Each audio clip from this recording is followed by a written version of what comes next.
अस्सलाम वालेकुम। उम्मीद है आप सब खैरियत से होंगे। और उम्मीद की बात करी है तो मैं आपको ये बता दूं कि एक जानवर जिससे हमने बहुत उम्मीद लगा के रखी थी कि वो सही हो जाएगा, वो अब शायद होना शुरू हो गया है। तो आपको याद होगा कुछ दिन से मैं अपने बीटा को ट्रीट कर रहा था, जो कि ब्रीडिंग के बाद फंगल ग्रोथ लेके बैठा हुआ था यहाँ पे गिल पे, और साथ में फिन रॉट लेके बैठा हुआ था। तो अभी 2 दिन हो गए, तीसरा दिन है। मैं आपको ये बताता हूँ कि अभी इसकी कंडीशन कैसी है। देखिए जरा, क्या आपको यकीन आ रहा है कि ये वही बीटा है जो कि कुछ दिन पहले एक इतनी बड़ी दाढ़ी लेके बैठा हुआ था नीचे फंगस की, और इतने खराब फिन्स लेके बैठा हुआ था।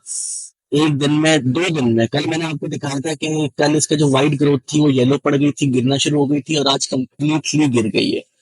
और माशाल्लाह जरा इसकी हालत देखिए कितनी अच्छी हो गई। दोबारा इसके पैटर्न आना शुरू हो गए, दोबारा फिन्स ग्रो करना शुरू हो गए।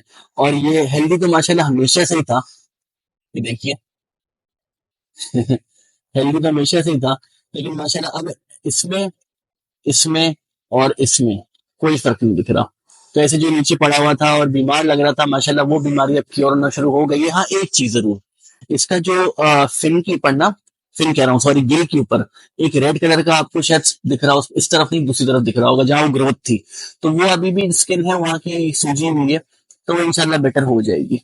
सही है। लेकिन ओवरऑल इसके अंदर बहुत अच्छा डिफरेंस आया है।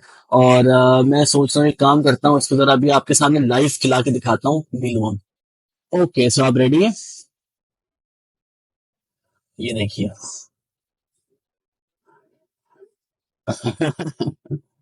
माशाल्लाह कितना कितना खूबसूरत लग रहा है। और कुछ दिनों में ये फ्रिंज भी उग जाएंगे। सही है।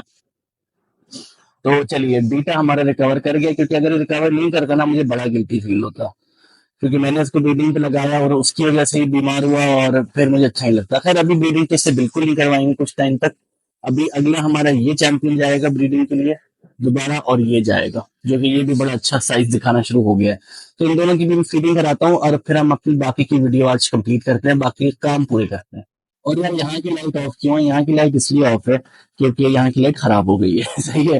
तो यहाँ पे हमारा फीमेल बीटा है जिसने हमारे इस मेल बीटा की सही पिटाई लगाई थी, वो तो आराम से बैठे, पानी चेंज करना है मुझे इसका, इसलिए मैंने पानी कम करा हुआ है।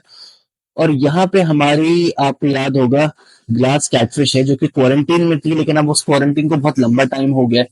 तो भाई मैंने ये सोचा है कि इसके लिए एक टैंक मैंने तैयार कर लिया है, उसमें मैं जरा इसको पहले निकाल लेता हूँ, और फिर आपको बताता हूँ कौन सा टैंक में रखेंगे। तो आपको याद होगा कि तकरीबन 1 साल से मेरे पास एक बीटा फिश है, जो कि फीमेल बीटा, जो कि सरोरिटी की क्वीन बनी हुई है, जो मेरे लाउंज में टैंक है। अब वहां पे उसने तो आतंक मचाया हुआ था, लेकिन उसकी वजह से मैंने सारी अलग फिशेस को उसके हिसाब से रखा हुआ था। वहां से मैंने श्रिम्प्स हटाए थे, उसने सारे श्रिम्प पॉपुलेशन खत्म कर दी थी, और बीटा भी उसके हिसाब से रखी जा रही थी वहां पे। लेकिन अब वो नहीं है, और बाकी 3 बीटास जो है वो रिलेटिवली स्टेबल है। तो मैंने सोचा ऐसे में हम इसको, हमारी ग्लास कैटफिश को शायद वहां पे रख सकेंगे। तो इसको पहले एक्लिमेट कराएंगे, ठीक है, उसके बाद डालेंगे, क्योंकि वो हेवीली प्लांटेड टैंक है। I think puffer fish tank से बेहतर वो टैंक रहेगा इसके लिए। और वहां पे खूनी लोचीज भी हैं, उनकी मूवमेंट इसकी जैसी मूवमेंट है बिल्कुल। तो आई थिंक ये वहां ज्यादा बेटर फिट हो जाएगी, एज अपोज टू मैं इसको पफर फिश टैंक में डालूं, या इसके लिए अलग से टैंक बनाऊं जिसमें अकेली रहे। और इंशाल्लाह जैसी मुझे मिलती है, मैं ऐसी 5-6 और लेके डाल दूंगा, ताकि ये स्कूलिंग फिश है तो ये कंफर्टेबल फील करेगी। ठीक है, तो अभी तो जरा हम इसको लेके चलते हैं। और मुझे लगा कूद गई, ट्रांसपेरेंट है ना बिल्कुल, मुझे लगा कूद गई। है, लेकिन इस पे कवर लगाना पड़ेगा मुझे, और फिर लेके चलते हैं, इसको एक्लिमेट करते हैं और रिलीज करते हैं, और देखते हैं बीटाज इस पे कैसे रिस्पॉन्स देती हैं। ओके यार, तो ये देखिए, ये मैं लेके आ गया हूँ बाहर, और देखिए कितनी खूबसूरत लग रही है। इसकी जो विस्कर्स है ना, सबसे ज्यादा वो खूबसूरत लग रही है मुझे। तो इसको जरा यहाँ पे एक्लिमेट होने के लिए रख देते हैं, और हमारी बीटास भी अपना रूप दिखा देंगी कि उनको ये पसंद आ रही है कि नहीं आ रही। दोनों आ गई हैं, देखिए अभी तीसरी वाली भी आ जाएगी, लेकिन इनसे साइज में बड़ी है, तो लेट्स सी क्या होता है। सबसे पहले तो जरा इसको एक्लिमेट करते हैं, और फिर देखेंगे कि रिलीज होने पे क्या होता है। तो हो गए भाई 15 से 20 मिनट, अब जरा इसको रिलीज करते हैं यहाँ पे, और देखते हैं कि बीटास कैसे रिस्पॉन्ड करेंगी, और ये खुद कैसे रिस्पॉन्ड करेगी यहाँ पे आने के लिए। क्योंकि, अरे यार, ये बीटा अंदर चला गया। ये ओके, चलिए, ये बड़ी अजीब सी हरकत हुई थी। खैर, ये देखिए आ गई है बार हमारी गोस्ट ग्लास कैटफिश, और माशाल्लाह देखिए कितनी खूबसूरत लग रही है। यहाँ पे देखिएगा इसके सारे ऑर्गन्स और सारी चीजें जो इसके बारे में कही जाती हैं, अभी तो ये पहली बार इतने बड़े टैंक में आई है, तो ये हैरत में है कि भाई सीन क्या है। सही है, पहले मुझे इस बाल्टी में रखा था, उससे पहले एक और छोटे टैंक में थी, उससे पहले शॉप में थी, उससे पहले कहीं किसी और कंट्री में थी। ये क्या चक्कर है? ये कौन सी जगह आ गई है? तो इसको जरा यहाँ घूमने देते हैं, और अगली कुछ वीडियोस में देखेंगे कि ये किस तरीके से यहाँ पे अडाप्ट कर रही है। माशाल्लाह बहुत ही तो हमारी खूबसूरत है ये तो। कैटफिश को मिल गया नया घर, और मैं बहुत खुश हूँ इस चीज से, क्योंकि एक ऐसी फिश जो कि वाकई में एक ट्रू रेस्क्यू था, और एक इंडेंजर्ड तो नहीं लेकिन अच्छी खासी रेयर फिश थी, और उसको अब एक ऐसी जगह मिल गई है जहाँ पे, तो चलिए देखिए यही होता है जब आपके पास एक फिश अगर जाती है ना, एक फिश नहीं कोई भी जानवर अगर जाता है, तो वो हमेशा आपके लिए एक नई जगह छोड़ के जाता है, जिसमें कि आप या तो कोई और चीज अडॉप्ट कर सकते हैं, अडॉप्ट कर सकते हैं, या फिर कोई और आप अलग किसी गोल की तरफ काम कर सकते हैं। तो कभी भी इन चीजों को ना नेगेटिवली या फिर बहुत ही ज्यादा डिसहार्टन नहीं होना चाहिए इन चीजों के ऊपर, क्योंकि हमेशा आपके लिए कोई ना कोई चीज जो है वो तैयार होती है, आपने बस ढूंढना होता है। सही। खैर फिलोसॉफिकल बातें बहुत ज्यादा हो गई, अब काम की बात यह है कि एक बकेट हमारी अब खाली हो गई है। ठीक है, फीमेल फाइटर को मैं नहीं छेड़ सकता भाई, वो तो अपनी उसका माफिया चल रहा है, वन मैन माफिया। एक बकेट खाली हो गई है, और दूसरी दो बकेट्स और हैं जो कि गप्पी ब्रीडिंग प्रोजेक्ट की थी, वो भी खाली हो गई है। मेरे पास तकरीबन 3-4 बकेट्स खाली हो गई हैं। अब मैं सोच रहा हूँ इन बकेट्स के अंदर क्या सेटअप लगाऊं। मैं इसमें बीटा सेटअप भी लगा सकता हूँ, थोड़ा छोटा होगा लेकिन लग सकता है।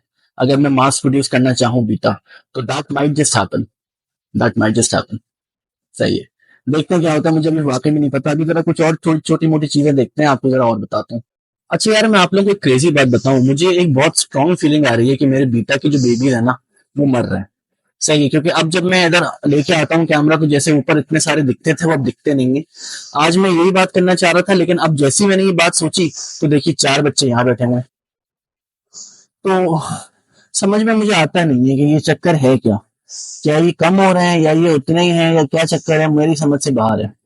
और साइज की डिस्क्रिपेंसी जो है ना, वो इतनी है कि आपको क्या बताऊं। जैसे देखिए ये वाले जो बच्चे आपको दिख रहे होंगे ना यहाँ पे, दिख रहे हैं आपको, ये दिख रहा है बच्चा, ये वाला ये दिख रहा है, ये वाला बिल्कुल मेरी उंगली की टिप पे, वो दिख रहा है, वो वाला। अच्छा, अब इस साइज को ना दिमाग में रखें कि ये साइज हमारे पास अभी है, और मल्टीपल बच्चे इस साइज में हैं। अब मैं जरा आपको एक और चीज दिखाता हूँ, अगर मुझे मिलती है तो। अब ये देखिए, ये आपको ये साइज समझ में आ रहा है? अभी छुप गया, देखिए जाके, इधर से निकलेगा बिल्कुल। निकल निकल निकल निकल निकल जल्दी। पीछे, हाँ ये देखिए पीछे है ना एक और। अभी देखिए इन बच्चों के पूरे पूरे शेप बन रहे हैं भाई, ये इनके डबल साइज के हैं, और कुछ तो ये छोटे बच्चों के ट्रिपल साइज के हैं। तो इतना साइज की डिस्क्रिपेंसी कैसे हो सकती है एक ही बैच में, कि एक इतना बड़ा हो गया तो एक उससे छोटा रह गया, तो एक बिल्कुल ही छोटा रह गया। और मजे की बात है, तीनों बैचेस हैं।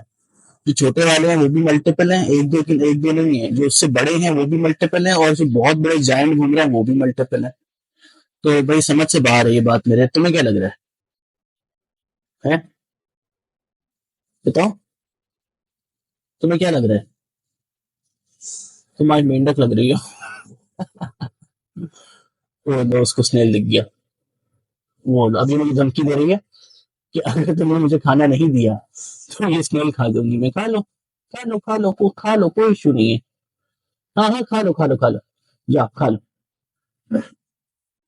खाओ ना।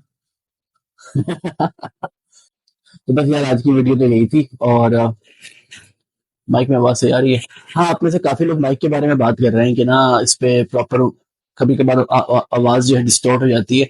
तो यार वो है इस माइक का मसला अब शुरू हो गया है, मैं क्या करूं। मैंने ऑर्डर किया हुआ है नया माइक, लेकिन वो आउट ऑफ स्टॉक है उनके पास, जैसे ही आता है तो फिर मैं वो मंगवा लेता हूँ। इंशाल्लाह आपको आवाज के ऊपर काफी बेहतर आएगी।